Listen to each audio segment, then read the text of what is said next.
Buenos días Iglesia Bíblica El Camino, muy buenos días a todos.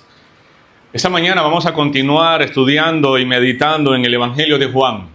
Aún seguimos en el aposento alto, ¿verdad? Y son varios capítulos acá. Pero exactamente estamos en el capítulo 16. Llevamos ya varios domingos de estar ahí en la segunda planta, donde nuestro Señor Jesús celebró la Pascua con sus discípulos. Pero antes de eso, lavó sus pies. Entonces tenemos varios domingos de estar acá. Si es tan amable, por favor, acompáñenme a orar y pidamos al Señor que su palabra sea de bendición para nuestras vidas. Padre, en el nombre de tu Hijo Jesús, hoy estamos reunidos acá, Señor, alabando tu nombre. Y vamos a meditar en tu palabra. Y yo suplico, Señor, que uses tu palabra de una manera poderosa para animar nuestros corazones, para enseñar a nuestros corazones, Señor. Dios, que tu Santo Espíritu nos guíe a través de ella, Señor, y que podamos encontrar y meditar en el propósito principal, Señor, de este texto. Ayúdanos, Señor, que tu iglesia y todos los que estamos acá podamos ser edificados. Y yo te suplico, Señor, que calles mis opiniones personales. Usa solamente tu palabra, Señor, para traer ánimo, esperanza a tu iglesia. En tu nombre santo. Amén. Amén. Creo que ustedes ya observaron, ¿no?, la línea de Juan, cómo Juan viene escribiendo, pero exactamente cómo el escritor de este evangelio escribe de una forma progresiva lo que relata el capítulo 16, y específicamente desde el versículo 16 hasta el 24, ustedes pueden ver que Juan comienza describiendo una confusión de los discípulos. El mismo Jesús acá está relatando, ¿verdad?, lo que está sucediendo. Hay una conversación con sus discípulos y parece haber una confusión acá. Después miramos que habla de tristeza, pero también habla de un gozo. Y al final termina dándoles esperanza. Entonces, si ustedes pueden ver acá, lo que Juan está haciendo y lo que este pasaje nos está enseñando es que el Señor siempre cumple sus promesas. Y nosotros como creyentes podemos enfrentar la tristeza que hoy nos estamos pasando, ¿verdad?, con una esperanza firme, sabiendo que el gozo que nuestro Señor ha prometido llegará en el tiempo perfecto. Y estoy hablando así porque seguramente, y no necesito ser adivino, todos de alguna manera hemos pasado por momentos que nos causan tristezas, momentos de dolor. Todos. A veces un niño pequeño, uno puede decir, pero ¿qué tristeza puede tener un niño pequeño? ¿Qué dolor puede sentir? Bueno, cuando hay faltas de buenos amigos en el colegio de un niño, eso trae dolor a su corazón. Cuando ves que los compañeros de trabajo no son tan buenos. Cuando escuchas a un niño decir que él no tiene amigos en el colegio, que lo que tiene son compañeros de clase. Eso puede decir mucho de lo que está a su alrededor en el colegio. O cuando te dan una mala noticia. Entonces, hay momentos en la vida en los que parece que todo se derrumba. No sé, una llamada inesperada a medianoche. El diagnóstico médico no salió como esperabas. La pérdida de empleo, la muerte de un ser querido. Una oración que parece que el Señor no ha respondido por años. En esos momentos nos hacemos la misma pregunta muchas veces. No sé si usted se la ha hecho. Estoy casi seguro que sí. ¿Dónde está Dios cuando más lo necesito? ¿Por qué si Dios es bueno no me contesta? ¿Por qué si Dios es amor permite estas cosas feas que sucedan en el mundo? Eso mismo sintieron los discípulos durante 3 años caminando con Jesús. Quizás no durante todos los 3 años. quizás lo que estaban experimentando en el aposento alto por la conversación que el Señor Jesús, por las noticias que el Señor Jesús les estaba dando. Durante 3 años habían caminado con Él, lo vieron sanar enfermos, lo vieron calmar las tormentas, lo vieron resucitar muertos. Pensaban ellos que el reino estaba por comenzar porque ellos creían que Él era el Mesías. Y el concepto judío del Mesías es que Él iba a ser un libertador de lo que estaba pasando en el contexto social y político en ese entonces. Recuerden que ellos estaban gobernados por el Imperio Romano. Los impuestos ya sobrepasaban lo que muchos podían conseguir. Entonces ellos pensaban que el reino estaba por comenzar, porque el Mesías ya había venido. Pero de repente Jesús comienza a hablar de su partida, de la cruz, de la tristeza, del odio del mundo. Dijo que era mejor que Él se fuera, ¿sí o no? Eso lo miramos el domingo pasado. Todo parecía ir en la dirección contraria a las promesas que le estaba dando, a las promesas que Él había enseñado o había dado durante los 3 años de ministerio. Sin embargo, Jesús les hace una promesa extraordinaria en el versículo número 20. Les dice, su tristeza se convertirá en gozo. Por eso el título de la prédica, de la tristeza al gozo. Les dice exactamente en el versículo número 20, ustedes se lamentarán, pero su dolor se convertirá de pronto en una alegría maravillosa.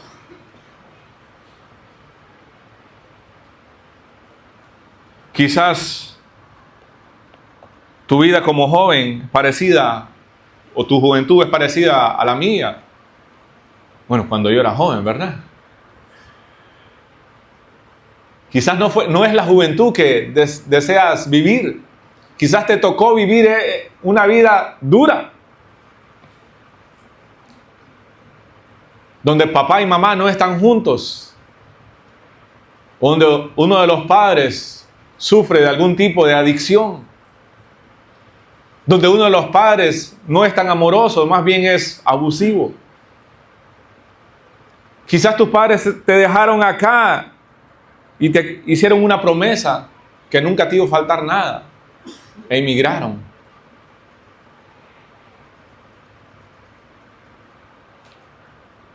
Quizás estás llenando el vacío de amor con algunas cosas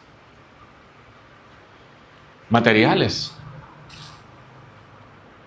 Quizás por el día eres la persona más alegre, más jovial, más extrovertida en la universidad, en el colegio, en el barrio. Sos la luz del grupo. Pero de noche, cuando pones la cabeza en la almohada, sos la persona más triste. Quizás tu almohada se llena de lágrimas. Quizás el espejo se empaña cuando te ves y decís, ¿qué estoy haciendo con mi vida? ¿Qué está pasando con mi vida? ¿Por qué, Señor? ¿Por qué me está pasando esto a mí? Por algún rato de mi vida, hace más de 20 años, me hice las mismas preguntas. Quizás es la misma pregunta que se están haciendo los discípulos ahí, después de haber cenado con el Señor. Ustedes se lamentarán, pero su dolor se convertirá de pronto en una alegría maravillosa. No les promete una vida con, como le decimos popularmente, además, color de rosa, una vida como la que muchos quieren. Una vida color de rosa, sin dolor. No. Les promete que el dolor no tendrá la última palabra. El dolor no va a ser el fin. Esa es también la esperanza para la iglesia de hoy. Lo que estoy tratando de decir es que la esperanza del creyente no depende de las circunstancias, sino de que Cristo siempre cumple sus promesas. Y eso es lo que Él está tratando de decirle acá, después de la cena, en esta conversación que Él está teniendo, desde el versículo 13 hasta el versículo 17, capítulo 13, capítulo 17, Jesús permanece en esta segunda planta o en este aposento alto con sus discípulos. Ya no está Judas, ya Judas ha salido.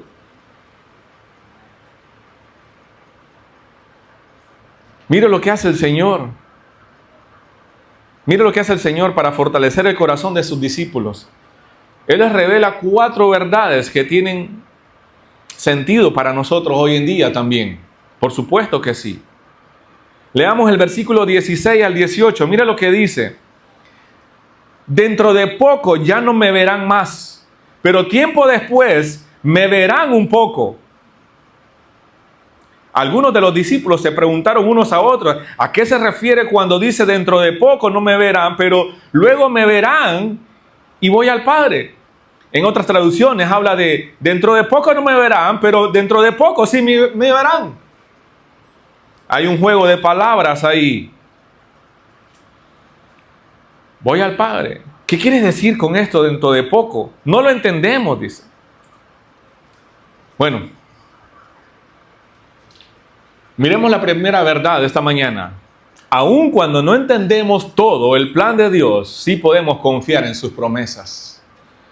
Cada vez que Jesús menciona su partida, los discípulos sienten, por así decirlo, una mayor confusión y tristeza.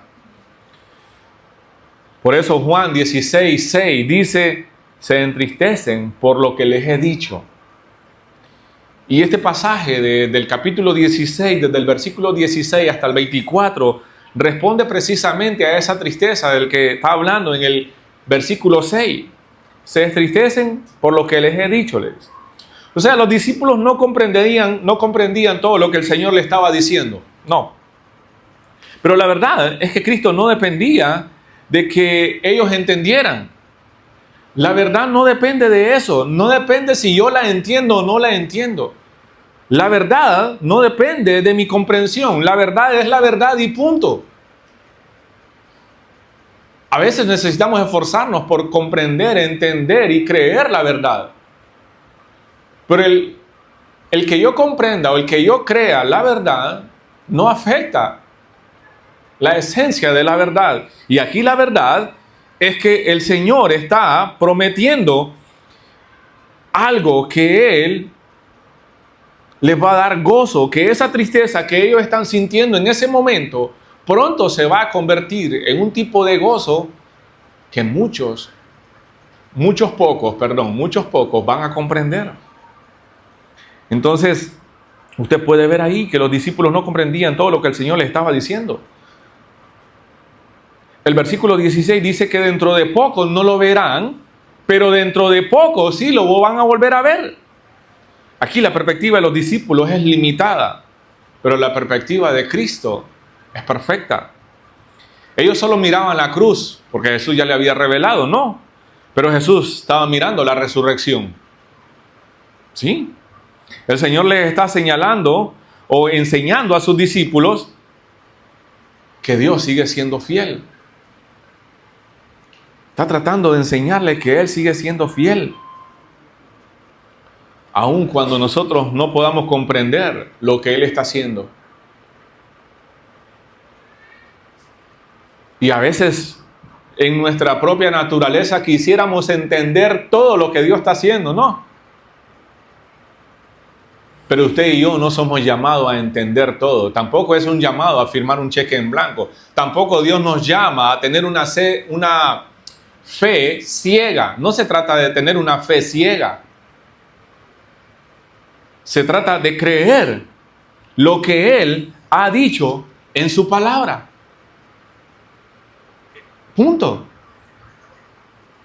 Tus emociones, mis sentimientos, tus sentimientos, a veces nos juegan sucio.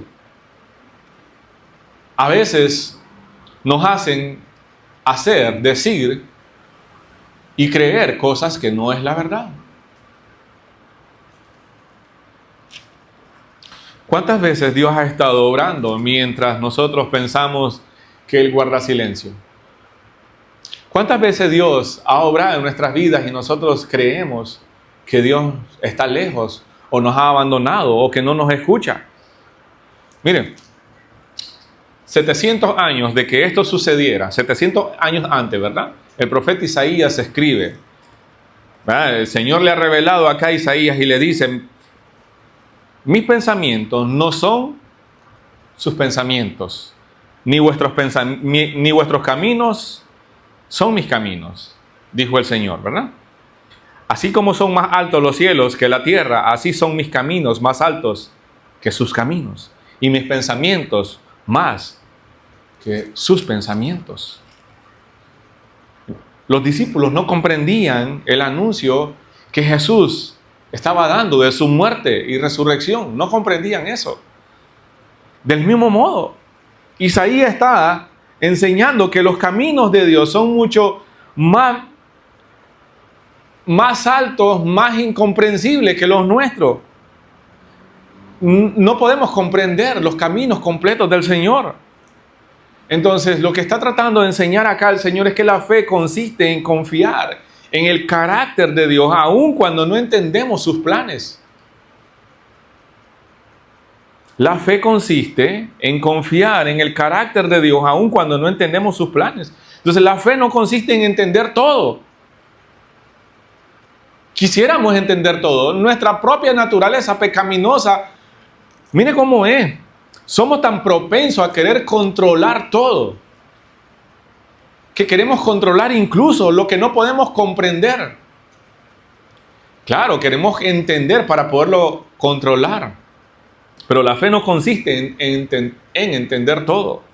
Consiste en confiar en quien lo sabe todo.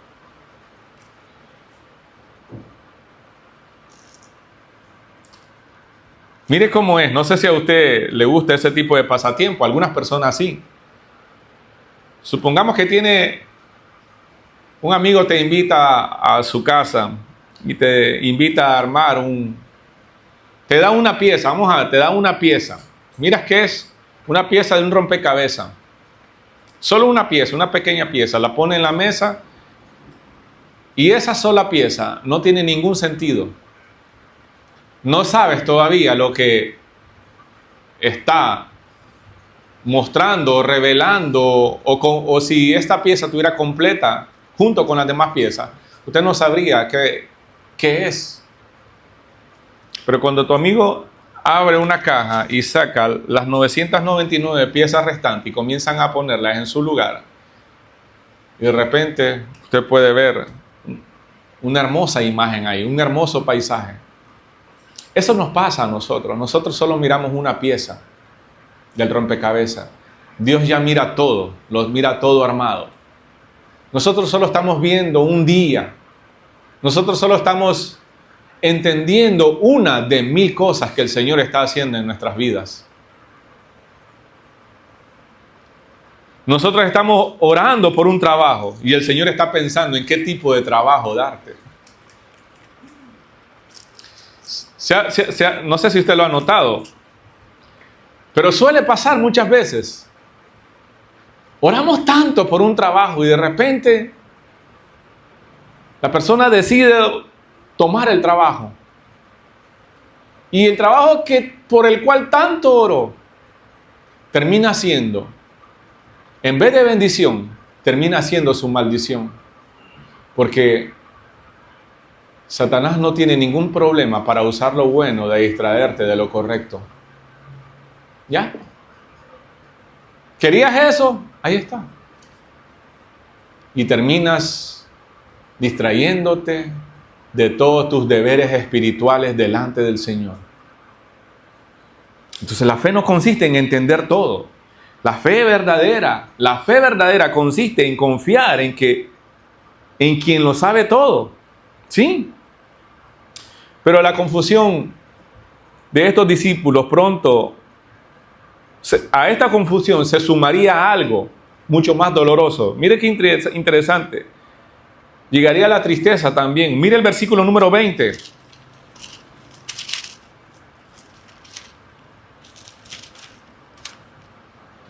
Dice el versículo número 20. Les digo la verdad, ustedes lloran y se lamentarán por lo que va a sucederme, pero el mundo se alegrará. Ustedes se lamentarán, pero su dolor se convertirá de pronto en una alegría maravillosa.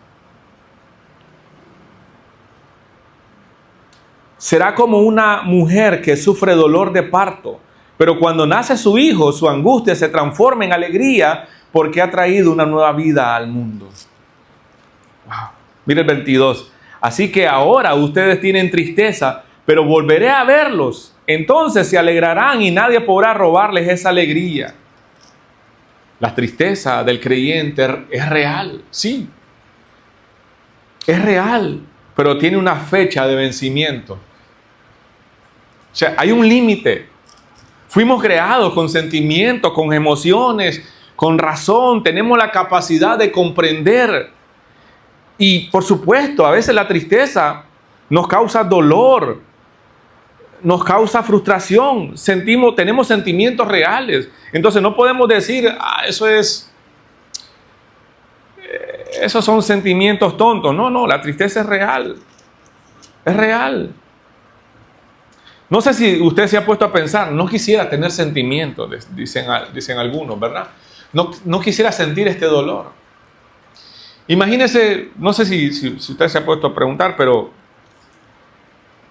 si le gustaría no sentir dolor. No sé si a usted le gustaría no tener sentimientos, para no llorar, para no alegrarse. Imagínese que pone la mano en el fuego y usted no sintiera dolor. Su mano se va a derretir en el fuego y usted no se va a dar cuenta. ¿Se imagina eso? ¿Se imagina que se esté congelando? Usted no sintiera. ¿Se imagina que se haga una herida en una de sus piernas y usted no sintiera el sangrado? ¿Va a morir, sí o no? Va a morir desangrado. Entonces imagínense eso. Imagínense que no huyéramos del miedo, que el miedo no nos haga huir, o sea, no sentir miedo. No tendríamos perspicacia o no tendríamos sentido del peligro. Entonces nos cruzáramos la calle, ¿verdad? Sin volver a ver a los lados. Volvemos a ver a los lados para cruzarnos la calle porque percibimos el peligro. Imagínense que no persiguiéramos el peligro. Es interesante y el Señor es perfecto. Él nos diseñó y nos creó maravillosamente, con sentimientos. Por eso en uno de los estudios bíblicos que vamos a tener del 7 al 9, habla de eso, de las emociones, de los sentimientos. Miren, el pasaje del 19 al 22, Jesús acá nunca minimiza el dolor, más bien reconoce, lo anticipa y también promete que no será permanente, que va a llevar un tiempo en que esa tristeza va a terminar y va a comenzar un tiempo de gozo, de alegría. Sí. A veces mi esposa me pregunta y me dice, ¿sos feliz? Soy más que feliz. Soy más que feliz. Si ustedes me hubieran hecho esa misma pregunta hace 25 años, quizás no diría lo mismo.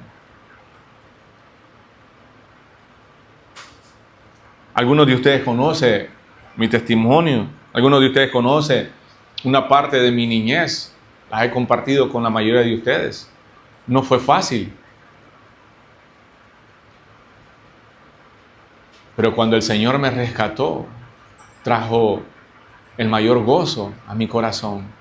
Cuando me casé, cuando nació nuestro primer hijo, segundo, tercer hijo, ya no soy solo yo, ya somos una familia de 5.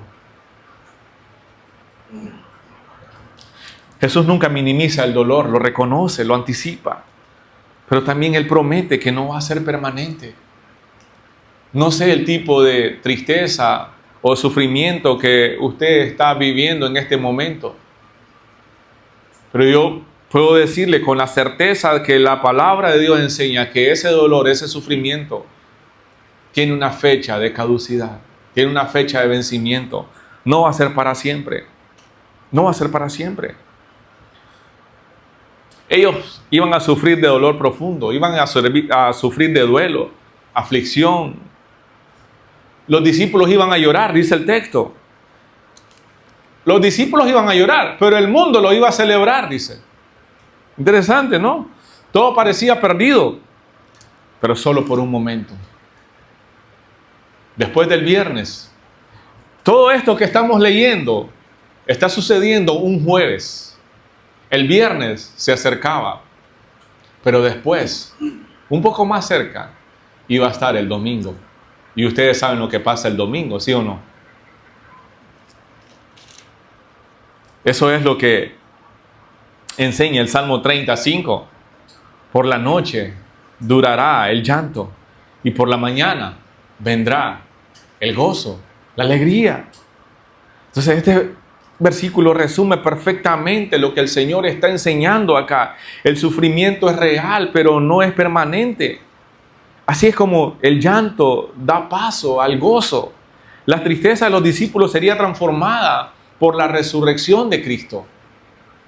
Ellos iban a llorar un jueves, ellos iban a llorar un viernes. Y la transición iba a ser el sábado, porque el domingo se acercaba.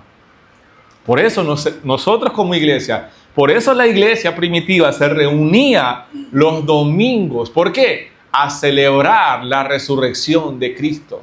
Por eso este servicio, este culto, es por la resurrección de nuestro Señor Jesucristo. Sí, exactamente. Y aquí el Señor hace una pequeña ilustración, bueno, no le vamos a llamar pequeña ilustración, la ilustración más conocida a nivel mundial, el parto de una mujer. Sí, una mujer que da a luz. Ella sabe que va a haber dolor durante el parto, pero después ese dolor se va a convertir en alegría. El nacimiento de su hijo iba a transformar completamente la manera de ver el dolor de una mujer. Eso es lo que está enseñando. Está haciendo, dando ese ejemplo, una analogía, una ilustración le podemos llamar, ¿verdad? El Señor Jesús utiliza el acto de una mujer de dar a luz, el dolor que tiene esta mujer a la hora de dar a luz y el gozo que le trae al escuchar o al ver a su hijo. Y lo compara con el dolor, el sufrimiento, la tristeza que sus discípulos iban a experimentar por un corto tiempo, pero que después iba a venir el gozo. Entonces escuchen, mis hermanos, la esperanza cristiana no niega el sufrimiento. Cuando usted viene a Cristo, cuando Cristo lo rescata, Él no le pone una vacuna de antidolor, no le pone un analgésico o anestesia contra el sufrimiento, no. Y lo hemos estudiado en los domingos pasados. Más bien, cuando recibes a Cristo, cuando te arrepientes de tus pecados, reconoces a Jesucristo como tu Señor y tu Salvador, muchos problemas van a venir con esa decisión. Gente bajo el mismo techo de tu casa no van a compartir tu fe. Te van a criticar, hasta te van a condenar cuando cometas el primer error. Hasta te van a decir, y no sos vos el hermanito. Oí al pastorcito cómo habla ya. Pero hermanita, ¿qué es lo que está diciendo? Claro, hagamos un paréntesis. A veces nosotros mismos, ustedes mismos, pueden dar razón para que la otra persona critique. Eso es lo triste, ¿no? Cuando hay un mal testimonio de un creyente donde no hay creyentes. Ese mal testimonio, por supuesto, da la oportunidad de aquella persona que no comparte mi fe a criticarme. Pero a veces, sin razón alguna, otras personas van a criticarte, van a juzgarte, te van incluso a aislar del grupo porque no compartes sus valores. Entonces, la esperanza cristiana no niega el sufrimiento. ¿Qué es lo que hacemos? Lo vemos a la luz de las promesas de Cristo. Yo sé que lo que estoy pasando es duro, es horrible, no quisiera pasar eso. Pero yo sé que esto tiene vencimiento. Esto no es para siempre. Yo sé que va a venir un tiempo de gozo, de alegría. Entonces, para quien está pasando o atravesando un tipo de enfermedad, para quien está perdiendo o ha perdido un ser querido, para quien lleva años orando por un hijo rebelde, para quien está desanimado. Cristo no promete que hoy dejarás de llorar. No es hacer una oración mágica y de repente todo. No sucede así. Él promete que tus lágrimas no serán eternas, a menos que decidas rechazarlo completamente. Pero si usted está en Cristo, hoy puede estar llorando, pero ese lloro, ese llanto se va a convertir en gozo y un gozo eterno. Mis hermanos, es interesante lo que estamos viendo acá. Mire, Jesús no solamente promete que va a haber dolor, que va a haber tristeza. Él también dice que el dolor va a terminar. Promete algo que nadie puede destruir ni podrá destruir. Mire el versículo 22. Así que ahora ustedes tienen tristeza, pero volveré a verlos. Entonces se alegrarán y nadie podrá robarles esa alegría. Wow. El gozo que está fundamentado o tiene como base a Cristo es inquebrantable. El gozo fundamentado en Cristo es inquebrantable. El gozo del creyente entonces no depende de las circunstancias. Pero si tu gozo depende de algo que puedes perder en cualquier momento, tu gozo no va a perdurar. Va a pasar como cuando tu equipo favorito perdió la Copa del Mundo. Y no solo perdió la Copa del Mundo, salieron a relucir el tipo de jugadores que son. ¿Se está dando cuenta? Tu gozo no depende si tu jugador favorito pegó un jonrón o cometió un error. No sé si se han dado cuenta de cuando tu jugador favorito pega el jonrón, toda la afición, todo el estadio, bueno, la mitad del estadio salta de alegría. Pero cuando ese mismo jugador comete un error, le dicen varias cosas que la televisión tiene que censurar.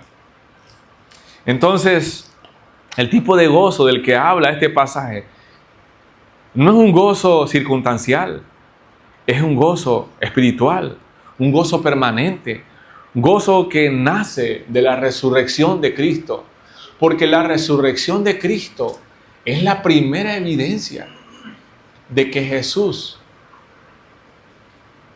es quien dijo ser que era. La resurrección comprueba de que el Padre estaba recibiendo a Cristo, la obra de Cristo, como el pago por nuestros pecados. La resurrección de Cristo comprueba que Él tenía el poder para entregar su vida y para volverla a tomar. La resurrección de Cristo comprobó que Él podía destruir ese templo y en 3 días lo iba a reconstruir. Así que ahora ustedes tienen tristeza, dice el versículo 22, pero volveré a verlos, entonces se alegrarán y nadie podrá robarles esa alegría. ¿Por qué? Porque nadie puede volver a encerrar a Cristo en una tumba. No. Mis hermanos, quiero que no se olvide de esto. Aquí estamos llegando a un punto especial de la prédica. Las circunstancias cambian. La sociedad cambia. El mundo cambia. Cristo permanece. Cristo permanece. Por eso el gozo del creyente puede permanecer. Porque Cristo permanece. Primera de Pedro 1, 8, 9 dice, creyendo en Él, aunque ahora no lo veis, se van a alegrar con gozo, gozo inefable y glorioso, obteniendo el fin de vuestra fe, que es la salvación de sus almas. Pedro habla acá, mire, del mismo gozo del que Jesús está prometiendo acá. Y mire, lo que Pedro escribió sucede varios años después de lo que Jesús está hablando en el aposento alto. Pedro está en el aposento alto cuando está escuchando lo que el Señor Jesús está diciendo en el capítulo 16 de Juan. Pero lo que acabo de leer es la primera carta que escribe el apóstol Pedro a las iglesias. O sea, Pedro está diciendo que está hablando del mismo gozo que Jesús prometió cuando él estaba ahí. Ahora Pedro está escribiendo de ese gozo que no depende de ver físicamente a Cristo ni de las circunstancias favorables, sino de la realidad de la salvación y de la promesa del Señor resucitado. Interesante lo que Pedro está haciendo acá. Podemos recordar a José en Egipto, podemos recordar la cruz, podemos recordar también el domingo de resurrección, cuando una de las mujeres llega a la tumba y el ángel le dice: ¿por qué buscan entre los muertos al que está vivo? No está aquí, ha resucitado. Lo que parecía una derrota terminó siendo la mayor victoria. Ahí está. De eso es lo que está hablando el Señor acá en el aposento alto. Entonces, mis hermanos, y todos los que están acá, no pongas tu gozo en aquello que puedes perder en cualquier momento. Ponga su gozo en aquel que nunca podrás perder. En Cristo. En Cristo. Ahora, es interesante todo esto porque el Señor le dice que hay esperanza, pero también el Señor le está mostrando a sus discípulos, por supuesto a nosotros también, cómo vivir diariamente con esa esperanza. Porque ese es el problema que tenemos los pastores muchas veces. Le decimos a la gente: hagan esto, hagan lo otro, tienen que... ¿Pero cómo? Yo puedo decirles: vivan con esperanza. ¿Pero cómo, pastor?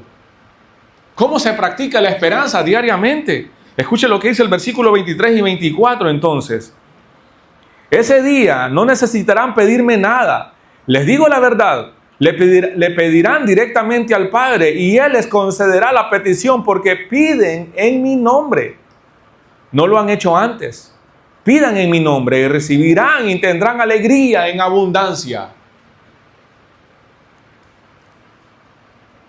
Aquí el Señor Jesús no está hablando de cualquier cosa. El contexto, ¿verdad? No está diciendo que pidamos un carro del último modelo. No está pidiendo acá que pidamos cualquier cosa en su nombre. Y ustedes ya saben lo que significa pedir en el nombre de Jesús. Entonces podemos ver una verdad acá. Las promesas de Cristo nos llevan a depender del Padre. ¿Cómo entonces es que podemos vivir diariamente con esperanza? Dependiendo del Padre, debido a las promesas de Cristo. Entonces, después de la resurrección, los discípulos tendrían un nuevo acceso al Padre. La oración sería uno de los grandes privilegios que tendríamos como creyentes, uno de los grandes privilegios que nos traería el nuevo pacto. Ese nuevo pacto confirmado con mi sangre, como se lo dijo en el aposento alto, como se lo recordó el apóstol Pablo a la iglesia de los Corintios, ¿se acuerdan? Un acuerdo confirmado con mi sangre, dice. Entonces, por eso es que nosotros como iglesia bíblica tenemos uno de nuestros pilares, la oración, como un medio de gracia.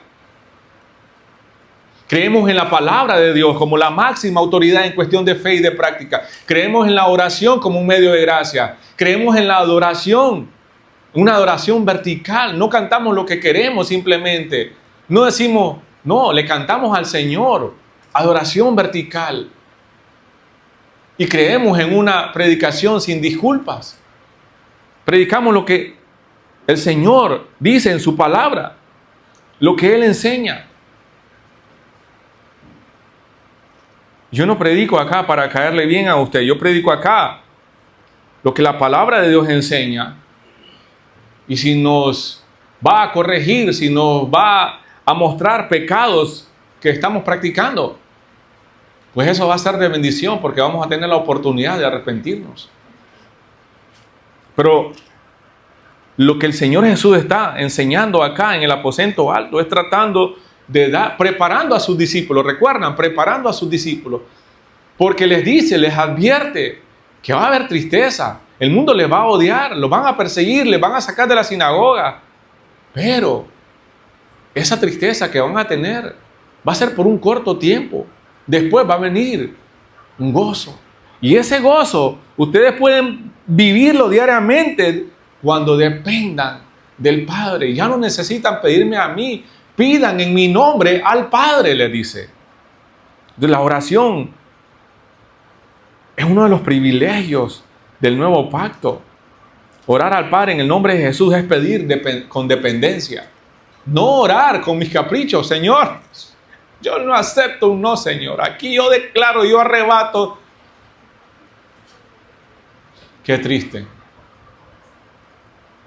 La oración en el nombre de Jesús no exige, sino es una oración como un hijo que confía. Un hijo que pide apelando a la bondad, a la misericordia del Señor. Si yo le preguntara a usted, como hoy en día muchos creen, ¿verdad? Y dicen, Satanás, te arrebato todo lo que es mío. Yo le voy a preguntar a usted, ¿qué de bueno puede arrebatarle usted a Satanás? ¿Dónde están las bendiciones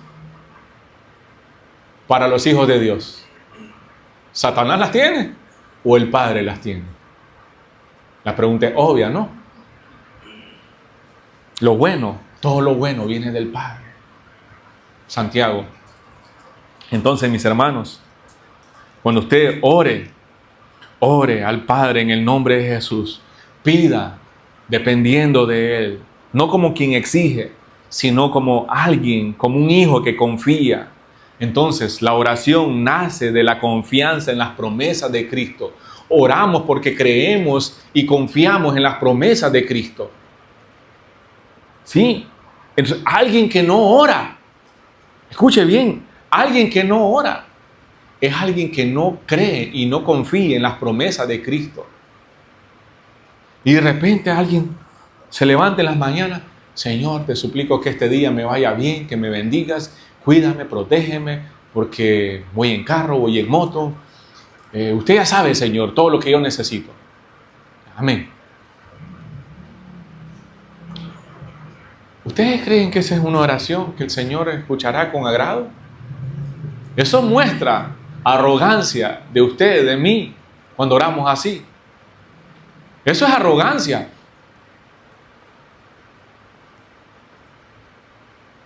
Eso no es una oración. Eso es un insulto para el Señor.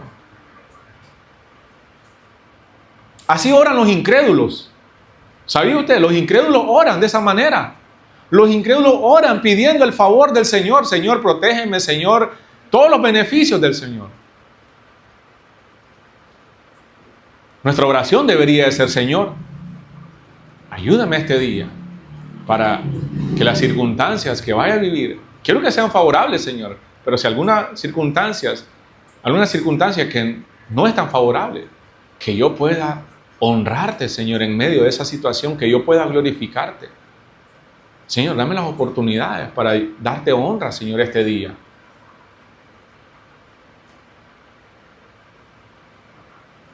Ayúdame, Señor, a ser un instrumento este día.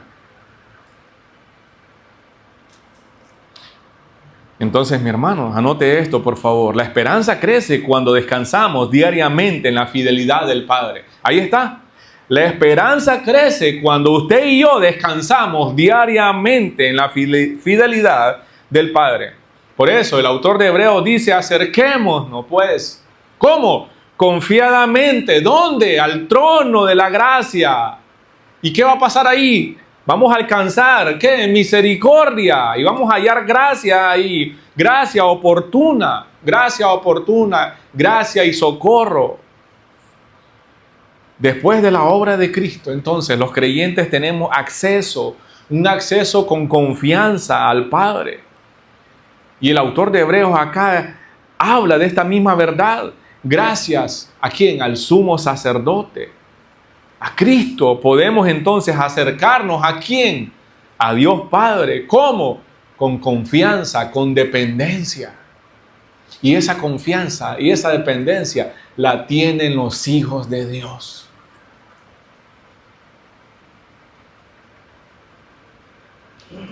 Por supuesto, en nuestro contexto llega gente, ¿verdad? Llegan algunos muy necesitados, algunos haciéndose los necesitados, llegan a pedir a las casas, ¿sí o no? Pero sus hijos, por lo menos los nuestros, ¿verdad? Los míos en casa, saben dónde está cada cosa, saben dónde hay bananos, saben dónde hay galletas, saben dónde hay cada cosa. Y ellos no piden permiso, ellos saben, lo que está ahí es para ellos. A veces algunas cosas tienen un poco más de restricción y entonces ellos piden permiso. Papá, ¿puedo tomar esto? Mamá, ¿puedo tomar? Sí. Ellos no necesitan ir donde el vecino a pedir. Ellos tienen a sus padres a quien pedir. Pues usted y yo tenemos un Padre celestial a quien podemos acudir con confianza, con esperanza, con dependencia. Mis hermanos, solo tenemos que esperar. Yo recuerdo mis primeros años. Tengo un poco de tristeza, quiero contar esto, un poco de tristeza en mi corazón porque yo me crié sin papá, ¿verdad? A los 13 años lo conocí y antes de cumplir los 14 ya fallecido. Pero me crié con mi abuelo paterno también. Con él íbamos a la montaña y él era un agricultor y nos enseñó agricultura. La tristeza que tengo es mi corazón que no recuerdo su rostro. Cuando yo tenía 13 años ya vivía en Managua y no recuerdo su rostro, les confieso eso y he querido como recordar un poco. Ayer estaba viendo una película que me trajo tristeza a mi corazón y se me salieron algunas lágrimas y mis hijos me vieron. Y es que estaba recordando eso, que no recuerdo el rostro de mi abuelo paterno. Pero él me enseñó un poco acerca de la agricultura. Yo recuerdo que cuando empezaban las primeras lluvias de mayo, preparábamos la tierra e íbamos con la yunta de bueyes que él tenía a arar la tierra y sembrábamos. Y el maíz ahí quedaba por 3 días. Ahí quedaba. Y de pronto íbamos a ver y ya estaba la matita de maíz germinando. Y comenzaba el proceso de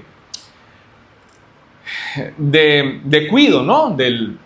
De la siembra. ¿Y qué pasaba? Algunos meses después teníamos elote, podíamos comer guirila, podíamos comer, ¿cómo se llama? Atolduro. Podíamos comer, incluso ya teníamos ya el maíz seco, podíamos cosecharlo y tener para las tortillas. Mi abuelo tenía una gran bodega, no tan grande, pero una bodega grande donde podía guardar algunos quintales de maíz guardaba unos para la siembra siguiente, pero también uno guardaba para el consumo diario. Entonces, pero es interesante lo que pasa en la vida de un agricultor. Va, prepara la tierra, siembra y espera. Y de alguna forma, este agricultor tiene la esperanza de que va a cosechar algo. Tristemente, ¿verdad? Es cuando no hay un buen invierno, como el invierno que tenemos este año. No va a haber una buena cosecha. Por eso es que algunas cosas, la mayoría de cosas se han encarecido. Entonces, pero estaba recordando esto cuando mi abuelo nos llevaba a cultivar la tierra. Esperábamos, cuidábamos el cultivo. Entonces, y sabíamos que iba a llegar el tiempo de la cosecha. Así debe vivir el creyente, con esperanza de que un día va a cosechar ese gozo. De su forma de vivir es una forma de plantar, sembrar, obediencia, gratitud, y un día va a cosechar ese gozo. Estamos concluyendo, mis hermanos, pero mire, los discípulos estaban convencidos de que el viernes era el final, pero Dios sabía que el domingo estaba cerca. Ellos miraban la cruz. Dios sabía que la tumba iba a quedar vacía, ¿sí o no? Sí, ellos lloraban. Cristo veía el gozo, porque Él iba a partir e iba a enviar al Consolador, lo vimos el domingo pasado. Muchas veces nosotros pasamos por eso también. Vivimos como un viernes. Vivimos un viernes de tristeza, viernes duro, días donde todo parece oscuro, donde no entendemos nada, donde sentimos que Dios guarda silencio. Pero nunca olvidemos esto, mis hermanos. El domingo siempre llega para quienes confían en Cristo. El domingo siempre llega para quienes confían en Cristo. Romanos 8:32 dice, el que no escatimó ni a su propio Hijo, sino que lo entregó por todos nosotros, ¿cómo no nos dará también Él todas las cosas? Este versículo conecta perfectamente con Juan 16. Si Dios cumplió la promesa más grande al entregar y resucitar a su propio Hijo, entonces nosotros podemos confiar en que Él va a cumplir todas las demás promesas, ¿sí o no? ¿Sí? Ahí está. Mis hermanos, quiero que leamos Primera de Pedro. Primera de Pedro, capítulo 1. Escuche lo que dice el versículo 3 en adelante hasta el 9. Que toda la alabanza sea para Dios, el Padre de nuestro Señor Jesucristo. Es por su gran misericordia que hemos nacido de nuevo, porque Dios levantó a Jesucristo de los muertos. Ahora vivimos con gran expectación y tenemos una herencia que no tiene precio, una herencia que está reservada en el cielo para ustedes, pura y sin mancha, que no puede cambiar ni deteriorarse. Por la fe que tienen, Dios los protege con su poder hasta que reciban esa salvación, la cual está lista para ser revelada el día final, a fin de que todos la vean. Así que alégrense de verdad. Les espera una alegría inmensa, aun cuando tengan que soportar muchas pruebas por un tiempo breve. Estas pruebas demostrarán que su fe es auténtica. Está siendo probada de la misma manera que el fuego prueba y purifica el oro. Aunque la fe de ustedes es mucho más preciosa que el mismo oro, entonces su fe, al permanecer firme en tantas pruebas, les traerá mucha alabanza, gloria y honra en el día que Jesucristo sea revelado a todo el mundo. Ustedes aman a Jesucristo a pesar de que nunca lo han visto. Aunque ahora no lo ven, confían en Él y se gozan con una alegría gloriosa e indescriptible. La recompensa por confiar en Él será la salvación de sus almas. Pedro enseña las mismas verdades que nosotros acabamos de ver en el capítulo 16 de Juan. Esperanza basada en la resurrección, pruebas y tristezas presentes, propósito del sufrimiento, gozo, un gozo indescriptible, dice. Algunas traducciones dicen inefable. Prácticamente Pedro hace un comentario, bueno, es un apóstol, vamos a decir apostólico, ¿verdad? Un comentario apostólico de lo que está pasando en Juan 16. Mire cómo Pedro, años después de escuchar las mismas palabras en el aposento alto, las palabras de Jesús, Pedro escribe desde la perspectiva de haber visto cumplida esa promesa. Porque sí, cuando Pedro escribe esto, los creyentes ya estaban sufriendo. Pero Pedro escribe recordando esas promesas del Señor Jesús que él había hecho en el aposento alto. Entonces observe cómo el discípulo que una vez estuvo confundido, Pedro, ¿verdad?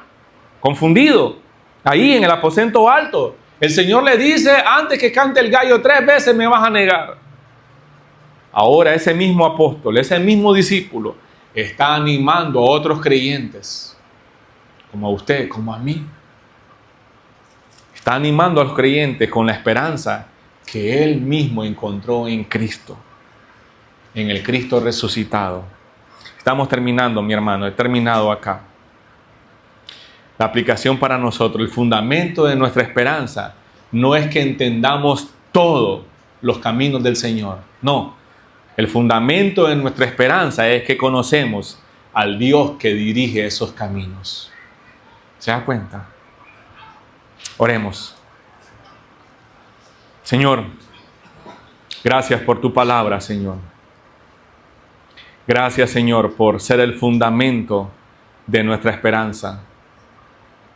Tus promesas fieles e inmutables nos dan esperanza, no solo para el mañana, para hoy, Señor, a pesar de las circunstancias difíciles que podemos estar pasando hoy mismo. Podemos decir, Señor, estos problemas, estas dificultades, no van a ser para siempre, porque tú lo has prometido, Señor. Oro, mi Señor, en el nombre de tu Hijo Jesús, para que traigas esperanza a tu iglesia debido a tus promesas, debido a tus promesas cumplidas, más aún en tu resurrección, Señor. Oro, Dios, por si hay alguien acá que aún no ha entregado tu vida, que pueda entregarla también y que esta persona pueda tener esperanza a pesar de lo que está viviendo hoy en día. Dios, que tu iglesia también crezca en esperanza diaria, reconociendo, Señor, que tus promesas son fieles. Señor, en el nombre de tu Hijo Jesús, nuestro Señor y Salvador, oramos. Amén. Amén. Que el Señor les bendiga a todos mis hermanos.